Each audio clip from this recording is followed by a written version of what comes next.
말씀 한번 따라 해볼까요? 우리 서로 돌아보아 사랑과 선행을 격려하며. 오늘 끝까지가 전체가 원래 설교의 제목이 되어야 되는데 좀 줄여서 한번 따라 합시다. 서로 돌아보자. 서로 돌아보자 하는 주제로 오늘 말씀의 은혜를 함께 나누기를 원합니다. 우리는 지금 그리스도인의 삶의 풍성한 삶의 원리 6가지 원리를 나누고 있습니다. 그 가운데서 오늘은 네 번째 원리인 교제에 대해서 함께 말씀의 은혜를 나누려고 합니다. 고린도전서 1장 9절 말씀에서 바울은 너희를 불러 그의 아들 예수 그리스도 우리 주와 더불어 교제하게 하시는 하나님은 미쁘시도다, 그렇게 말씀하셨습니다. 우리를 죄와 사망 가운데 불러내신 목적은 삼위 하나님과 교제하기 위함입니다.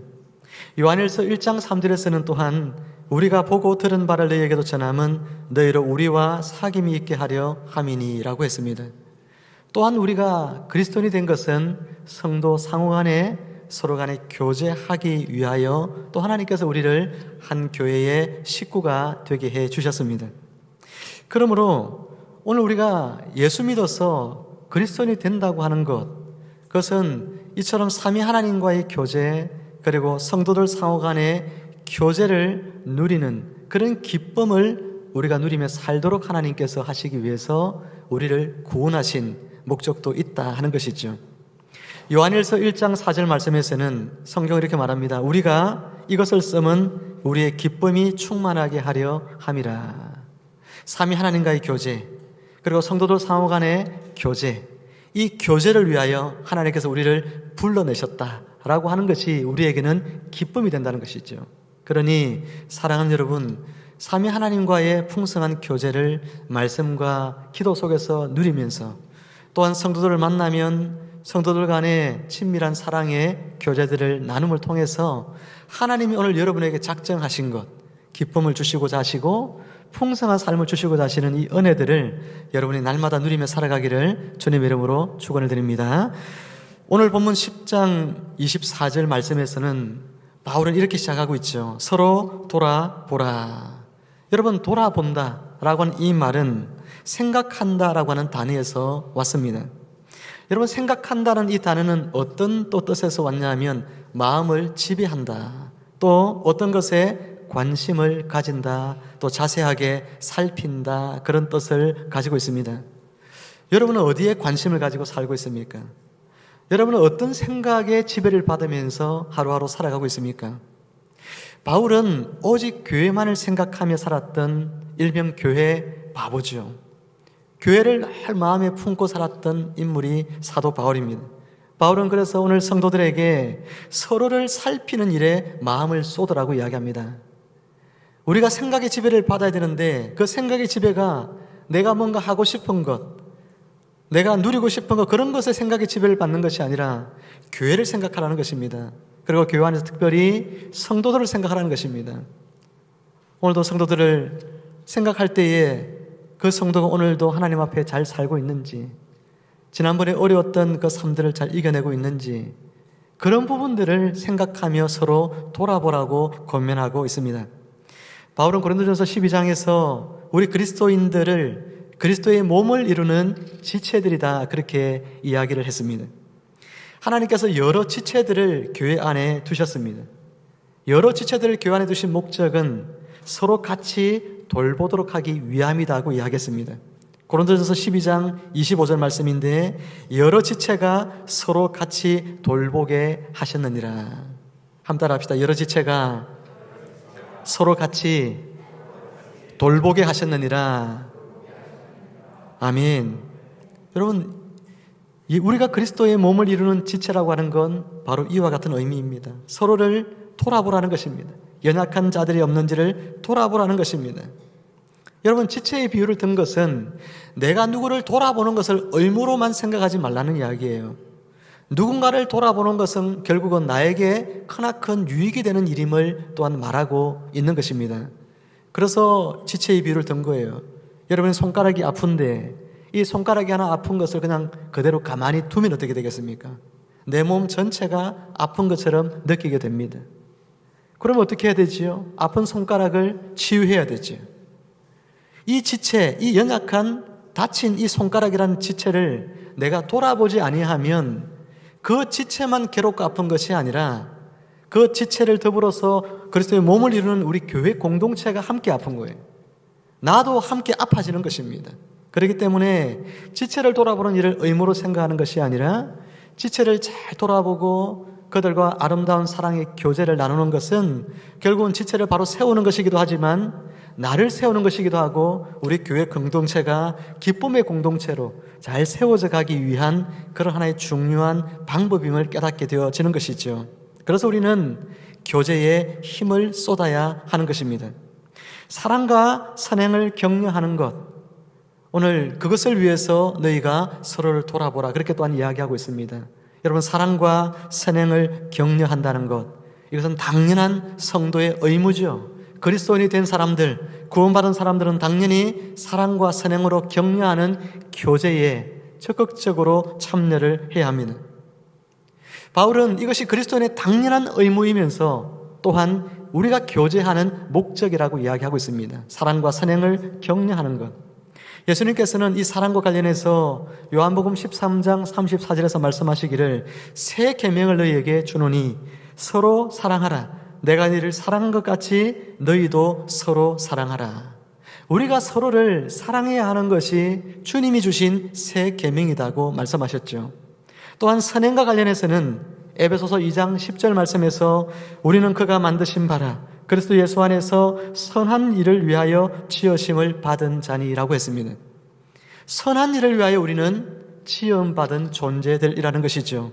이처럼 성도가 교제를 해야 하는 이유는 교제를 통해서 성도가 당연히 행해야 할 의무인 사랑과 선행의 삶을 잘 살아가도록 서로에게 자극을 주고 격려하기 위한 것이라는 것입니다. 그렇다면 조금 더 우리가 구체적으로 사랑을 격려하라라고 하는 것은 어떤 의미일까요? 사랑을 격려한다는 것은 사랑을 함에 있어서 우리가 감정에 따라 휘둘리지 아니하고 주께서 주신 말씀을 따라서 내가 행동하도록 돕는 것을 말하는 것입니다. 여러분, 우리는 사랑을 함에 있어서 감정적으로 우리는 대응할 때가 굉장히 많이 있습니다. 내 감정이 상하면 누군가를 사랑하는 것이 쉽지 않습니다. 예수님께서는 우리에게 말씀하시기를 누군가가 너희 오른뺨을 때리면 왼뺨도 돌려대라고 그렇게 이야기를 하셨는데, 여러분, 사랑을 함에 있어서 원수를 사랑하는 자의 자리까지 우리가 나아가기를 주님은 바라고 계신데 결코 우리의 감정은 우리의 오른뺨을 때리는 자를 용납할 수 없습니다. 하지만 주님께서 우리에게 보여주셨던 그런 삶의 본을 우리가 묵상해 본다면 이 일이 결코 불가능한 일은 아닙니다.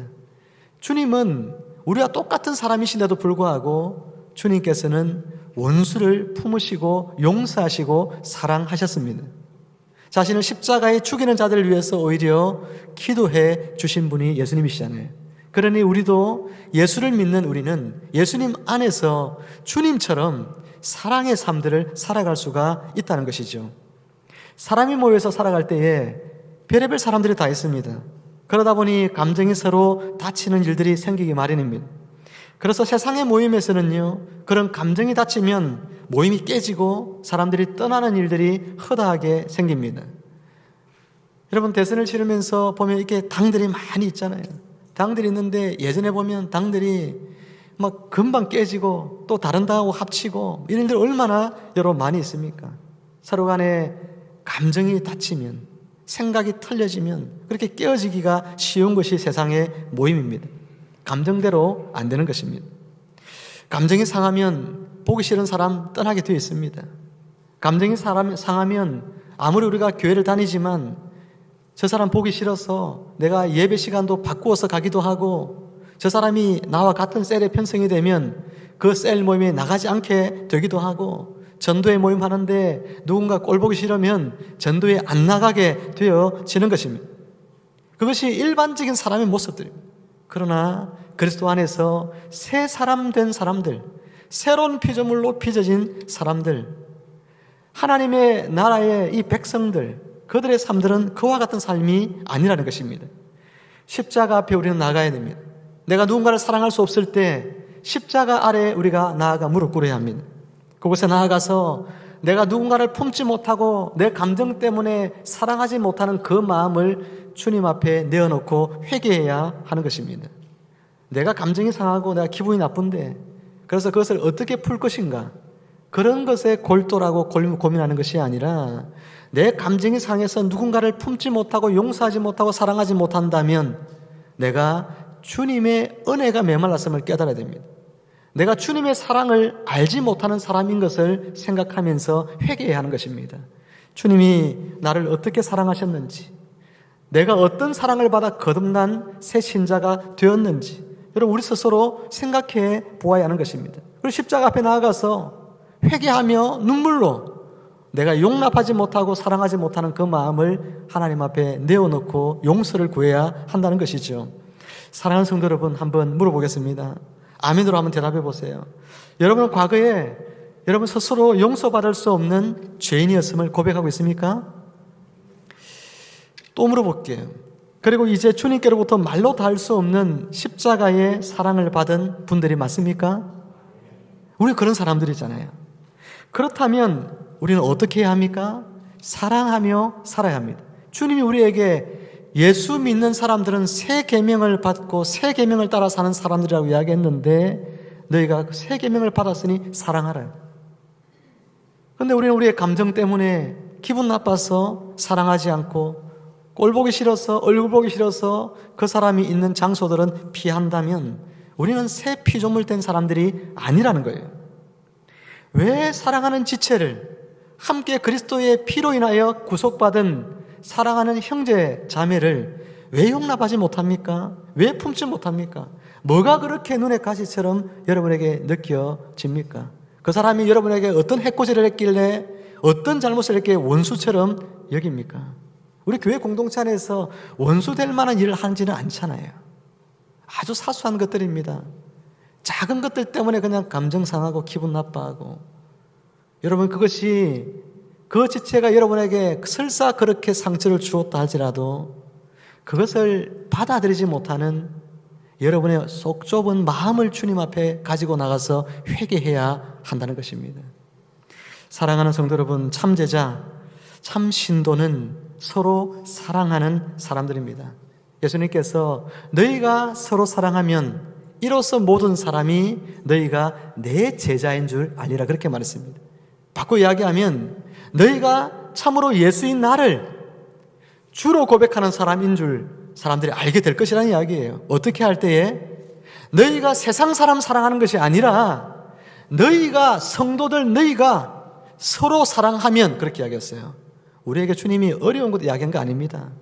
우리에게 어떤 아프리카에 가서 그 사람 사랑하는 것이 아니라 오늘 너희의 형제된 자, 함께 같이 밥 먹고 웃으며 즐겁게 지난날 시간 보냈던 바로 너희의 지체들, 함께 손잡고 눈물 흘리며 기도했던 지체들, 서로 격려하고 위로해줬던 지체들, 이전에 그렇게 같이 여러 가지 활동하면서 서로에게 힘이 되었던 바로 너 옆에 있는 그 지체, 그 사람 사랑하라는 거예요.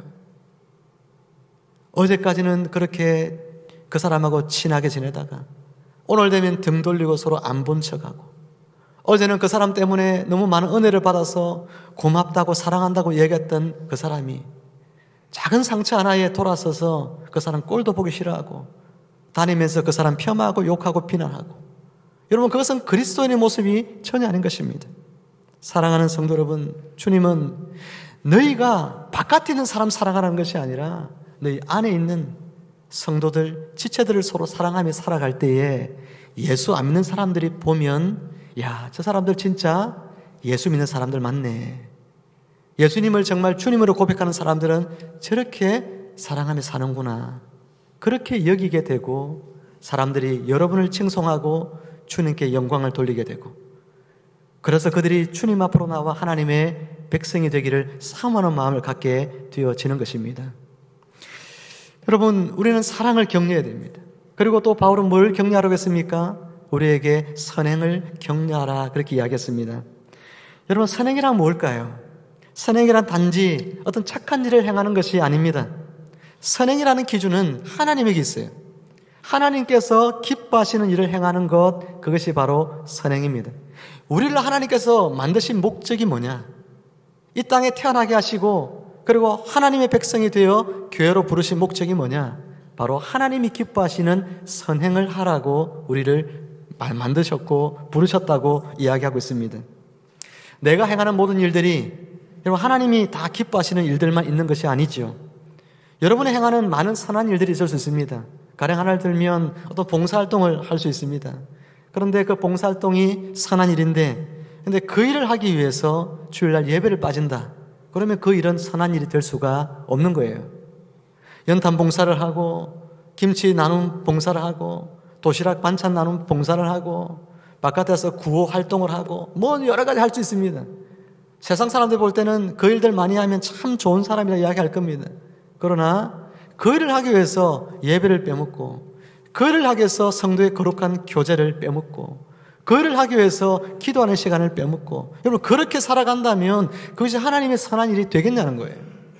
여러분이 세상에서 그런 일을 통해서 사람들이 칭송을 받든 여러분이 하고 있는 일들을 통해서 뭔가 큰 업적을 남기든 여러분 회사에서 충성된 사람이라고 여러분의 사장님들이 여러분을 평가하든 그런 일들을 하기 위해서 내 삶이 하나님과 관계 맺는 가장 중요한 일들을 내가 소홀히 한다면 과연 그 일이 여러분에게 선한 일이 되겠느냐 하는 것입니다. 우리는 교제 시간에 어떻게 하나님이 기뻐하시는 삶을 살 것인가 그것을 우리는 나누어야 합니다. 어떻게 사는 것이 잘 사는 것일까? 어떤 인생의 축복된 인생일까? 나눔을 통해서 우리는 서로에게 자극제가 되고 도전이 되고 격려가 되는 그런 삶을 나누어야 하는 것입니다. 우리 교제 모임에 모여서 하나님의 선한 일들, 하나님이 기뻐하시는 일들을 어떻게 하면 우리가 할까?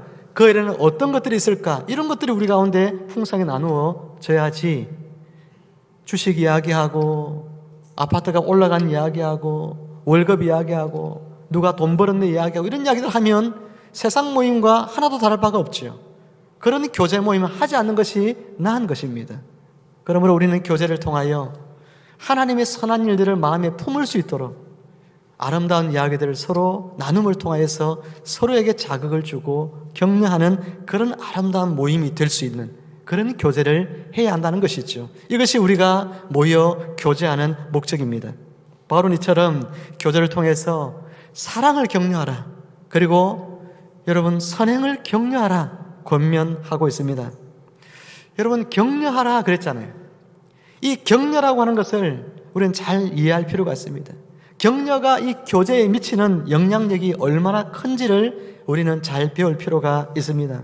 그래서 격려를 잘하는 것이 굉장히 중요합니다. 아름다운 신앙인들은 누구나 격려를 잘합니다. 격려의 영향력에 대해서 우리 톰 소이어, 허클베리핀의 모험 등을 여러분 썼던 작가인 마크 트웨이는 이런 이야기를 남겼습니다. 한마디 격려는 우리를 한 달 동안 기쁘게 할 수 있다. 여러분 격려의 말 한마디를 우리가 누군가에게 할 때에 그 말을 들을 때 한 달 동안 기쁘게 살 수 있대요. 우리 시간에 잠깐 우리 옆에 분에게 한번 격려 한번 해봅시다. 한 달 동안 기쁘게 산다니까 얼마나 좋아요. 서로에게 한번 생각해 보세요.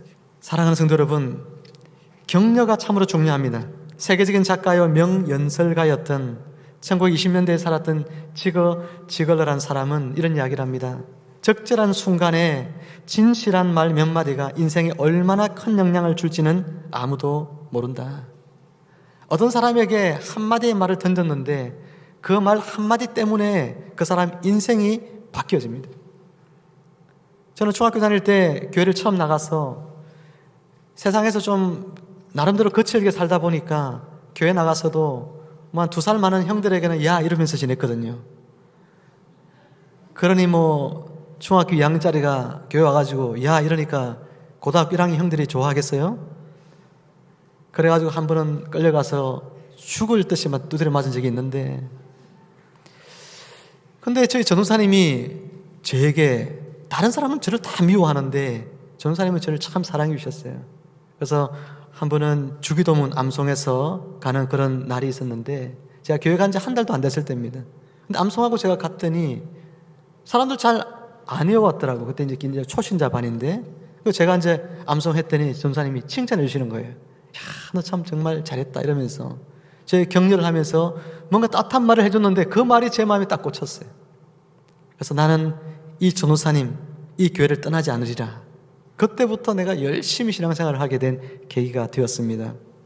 여러분, 오바마 전 대통령 아시죠? 오바마는 인종차별과 그리고 불우한 가정을 뛰어넘어서 미국 역사상 처음으로 흑인이 대통령이 이렇게 되어서 이렇게 너무나 놀라운 그런 인물이 되어졌습니다. 오바마가 부모가 이혼을 하고 또 죽고 이런 어릴 때 많은 상처들이 있었는데 그런 상처들을 겪고 또 10대에는 마약에 손을 대기도 했습니다. 그런데 그에게 오바마는 할 수 있어 라고 격려해줬던 한마디의 말을 듣게 됩니다. 넌 할 수 있어. 남들은 다 이제 넌 끝났어. 너는 아무것도 안 돼. 이런데 넌 할 수 있어. 그 말 한마디에 오바마는 다시 마음의 용기를 얻게 되고 꿈과 희망을 품고 세계 최초의 흑인 대통령이 되는 이런 미국의 대통령이 되는 그런 놀라운 인물이 되어졌습니다. 인정해주는 말, 사랑해주고 격려해주는 말 한마디가 한 사람의 마음속에 희망을 심어주어서 그 사람의 인생을 변화시키고 위대한 사람으로 만들어가는 전례는 오바마만이 아니라 많은 사람들 속에서 우리는 볼 수가 있습니다. 여러분, 이처럼 격려라고 쓰여진 이 단어는 쓰러진 사람에게 산소 호흡기를 여러분 태워주는 것과 같습니다. 죽어가는 사람을 살리기도 한다는 거예요. 우리는 서로 간의 돌봄을 통해서 또 격려를 통해서 건강한 교회 공동체를 세워나갈 필요가 있습니다. 여러분, 격려라고 하는 뜻이 어떤 뜻을 가지고 있냐면 열렬히 응원해주다 이런 뜻이 있어요. 열렬히 응원해준다. 우리 막 박수치면서 너 참 잘할 수 있어. 격려라는 단어의 어원 속에 그 뜻이 있어요. 열렬히 응원해주는 거. 그런데 또 이런 뜻이 있습니다. 다정다감하게 마음을 매만져준다 뜻이 있어요. 제가 약간 의역을 했는데 다정다감하게 마음을 매만져준다. 이 격려가 그런 뜻이 있거든요. 그러니까 한편으로는 뜨겁게 열렬하게 그 사람을 지지해주고 또 한편으로는 그 사람의 내면의 마음들을 조용히 다가가서 만져주는 것입니다. 그래서 그 사람이 다시 그 상처에서부터 일어나서 회복될 수 있도록 다시 도전하고 시작할 수 있도록 도와주는 것, 그것이 바로 격려라고 하는 이 단어입니다. 여러분, 격려에 서툰 분들이 굉장히 많이 있죠. 격려를 함에 있어서 우리 간단하게 4가지 격려의 방법들이 있는 것 같습니다. 첫 번째는 같이 있어주는 것만으로도 격려가 됩니다. 누군가와 같이 있어주는 것이 큰 격려예요. 우리가 교제를 통해서 우리는 격려받는데 우리 교제 가운데 나는 누군가를 격려해 본 적이 없는데요. 그게 아니라 지금 여러분이 예배의 자리에 지금 있는 여러분의 자리에 앉아주는 것만으로도 옆에 있는 사람들에게 다른 성도들에게 격려가 됩니다. 수요기도회나 특별히 70일 새벽기도를 하고 있는데 70일 새벽기도의 자리에 그 자리에 나와 앉아 있는 것만 해도 많은 사람들에게 격려가 됩니다. 나오지 못할지라도 밴드에 보면 누가 이 밴드에 들어왔는지 저는 다 볼 수 있거든요. 그 밴드에 보면 들어와 있는 사람들, 오늘 새벽기도에 참여한 사람들 몇 퍼센트 들었는지가 다 나와요. 어쨌든. 그런데 그것을 보면 격려가 되는 거예요. 야, 우리 성도님들이 그래도 기도하고 있구나 하는 것을 통해서 저는 적어도 격려를 받습니다. 천장에 참석하면 다른 성도들은 다 격려를 받겠죠. 수요기도회, 여러분 치유기도 이번 주에 합니다. 여러분이 그냥 오는 것만 해도 사람들에게 격려가 된다는 것을 기억하시기를 바랍니다. 둘째는요, 말로써 우리는 사람을 격려할 수 있습니다. 여러분, 부부관계를 연구하는 사람들, 학자들이 조사를 해보니까 배우자에게 가장 듣고 싶은 이야기, 어떤 이야기 있을까요? 괜찮아. 물론 뭐 사랑해 이런 말 듣고 싶겠지만 그런 것보다 괜찮아 이런 말을 더 듣고 싶어 한다는 것입니다. 한번 따라해 봅시다. 옆에 사람에게 이야기해 볼까요? 괜찮아. 실수해도 어때요? 괜찮아. 좀 시험 잘 못 봐도 괜찮아. 좀 잘못했어도 괜찮아. 여러분, 그것이 중요한 것입니다. 좀 잘못하면 어때요? 실수하면 어때요? 그래도 잘하고 있어. 괜찮아. 잘 될 거야. 괜찮아. 라고 이야기해 주는 것, 그것이 큰 힘이 된다는 것입니다. 우리는 이처럼 하나님 우리에게 입을 주셨는데 이 입이 거룩한 세례를 받으면 우리 입술을 통하여 축복 연회가 나오는 것입니다. 우리가 세례를 받아 하나님의 자녀가 된다는 건 우리 입술도 함께 세례받는 거거든요. 이 입을 통해서 거친 말을 하는 것이 아니라, 저주의 말을 하는 것이 아니라 축복의 말을 통하여서 우리 지체들을 세워줄 수 있는 것이죠. 세 번째는요, 비언어적인 격려입니다. 힘들어하는 지체의 손을 잡아주는 것, 가볍게 어깨를 감싸주거나 토닥여주는 것, 또 때로는요, 눈빛만으로도 우리 성도님들 그걸 잘하는 것 같아요. 마스크를 끼고 있으니까 눈빛으로 그래 이렇게, 그죠? 힘들었지, 그렇게 표정을 지어주는 것만으로도 큰 위로가 되는 것 같아요. 코로나 시대에는 이 눈빛으로, 그죠, 대화하는 법을 좀 잘 배울 필요가 있지 않겠나 생각이 듭니다. 마지막 네 번째로, 여러분, 경청하는 것도 좋은 격려입니다. 어떤 남편 집사님이 퇴근을 하고 집에 왔는데 아내가 화난 일이 있었어요. 화가 많이 나 있는 일이 있었는데 한참을 남편에게 이야기를 하더랍니다. 남편은 그냥 앉아서 그냥 묵묵히 들어줬는데 아내가 말을 다 마치고 나서 이제 속이 후련하다 이러면서 당신하고 말하면 막힌 것이 뻥 뚫린다니까 이렇게 이야기를 하더래요. 그러면서 이제 밥 먹을까? 이렇게 이야기를 하더랍니다. 남편이 가만 생각해 봤어요. 자기는 아무 말 한 게 없거든요. 아무 말 한 게 없지만 그냥 들어줬는데 아내는 다 속이 후련하다 그렇게 이야기를 했다는 것입니다. 잘 들어주는 것 경청의 방법입니다. 우리가 교제 모임을 할 때에, 셀 나눔을 할 때에 잘 들어주는 것이 굉장히 중요합니다. 어떤 분들은 그 자리에서 말을 해야 될 분도 있습니다. 말을 통해서 누군가를 격려할 사람도 있습니다. 그러나 어떤 때는 또 내가 누군가의 이야기를 잘 듣는 것만으로도 또 누군가를 격려할 수 있다는 것을 우리는 기억하면서 시적절하게, 때로는 말로, 때로는 듣는 것으로, 그리고 때로는 몸짓만으로, 또 그것도 안 되면 우리는 그냥 잘 참여하는 것만으로도 여러분이 누군가에게 격려하고 있다는 것 여기서 기억하면서 여러분 이렇게 격려를 잘하는 그런 성도님들이 다 되기를 주님 여러분 축복합니다. 여러분 데살로니가전서 5장 14절은 우리에게 이렇게 말씀합니다. 마음이 약한 자들을 격려하고 힘이 없는 자들을 붙들어 주며. 여러분 격려를 하면 마음이 약한 자들이 담대함을 얻습니다. 회복이 되어집니다. 힘이 없는 자들, 일어설 수 있는 힘이 없어서 주저앉아 버리고 있는 지체들, 그들을 다시 일으켜 세워줄 수 있는 것이 바로 격려라고 하는 것이죠. 그런데 이 격려가 성도님들 상호간에만 필요한 것이 아니라 우리에게 성도님들에게 조금 아쉬운 것 중에 하나는 목회자에게 격려하거나 장로님에게 격려하거나 리더에게 격려하는 부분에 있어서 조금 더 우리가 해야 할 필요가 있다는 생각을 합니다. 디모데후서 1장 16절에서 바울은 이런 이야기를 합니다. 원하건대 주께서 오네시보로 이 집에 긍휼을 베푸시옵소서. 그가 나를 자주 격려해 주고 라고 이야기했습니다. 여러분 바울은 많은 고난이 있었잖아요. 선교 사역을 하면서 또 교회를 세워가면서 얼마나 많은 어려움이 있는지 모릅니다. 그런데 오네시보로가 뭐라고 했다는 것이죠? 바울을 자주 격려했다. 바울이 이런 격려를 받아서 그가 지치고 힘들 때 하나님 앞에서 맡기신 사역을 잘 감당할 수 있었던 것은 이런 격려들이 있었기 때문이라고 하는 것이죠. 그러므로 교회 지도자들을 향해서도 여러분 격려하기를 아끼지 않는 성도님들이 되시기를 바랍니다. 설교 말씀을 듣고 나서 우리 수련회 갔다 온 중고등부 예전의 학생들이 그럽니다. 목사님 오늘 말씀 은혜 가운데 잘 받았습니다. 오늘 말씀 잘 들었습니다. 목사님 감사합니다. 인사를 해요. 그런데 한 몇 주 지나고 나면 안 해요. 그런데 우리 어른 성도들은 설교 말씀 듣고 나서 가면서 그런 이야기 잘 안 해요. 그런데 다른 교회 제가 오늘도 헌신예배 인도하러 갑니다마는 다른 교회 가보면 인사를 잘 해요. 목사님에게 저렇게 인사를 하면 목사님이 교만해지는 것 아니야? 그래서 여러분 인사 안 하는지 모르겠어요. 그러나 목회자도 격려가 필요하다는 것을 제가 이야기하는 것이지 오늘부터 꼭 그렇게 하라는 이야기는 아닙니다. 목회자도 격려가 필요한 연약한 사람이라는 걸 제가 이야기해 드리는 거예요. 성도 간에도 격려가 필요하고 목회자에게도 격려가 필요하고 장로님에게도 권사님에게도 격려가 필요하다는 걸 알아야 돼요. 권사님이 늘 여러분들 격려해주고 밥 사주고 여러분 힘들면 찾아가서 위로해주고 이런다고 해서 우리 권사님은 격려가 없어도 잘 사는 분이야 이렇게 생각하면 안 돼요. 그분도 격려가 필요한 순간들이 많이 있어요. 전화해주고 권사님 요즘 힘들지 않아요?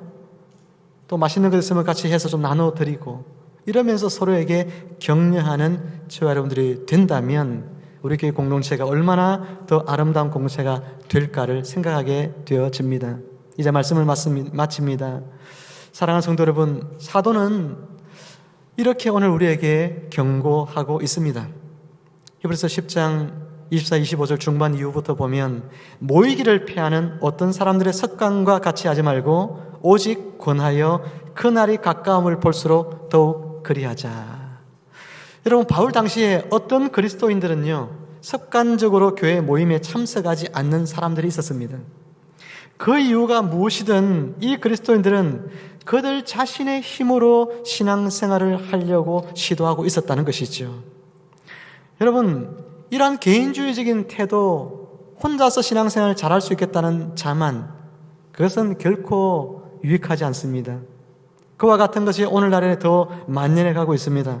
그러나 하나님은요, 그리스도인들이 상호 독립된 완전히 독자적인 존재로 살아가도록 계획하지 않았습니다.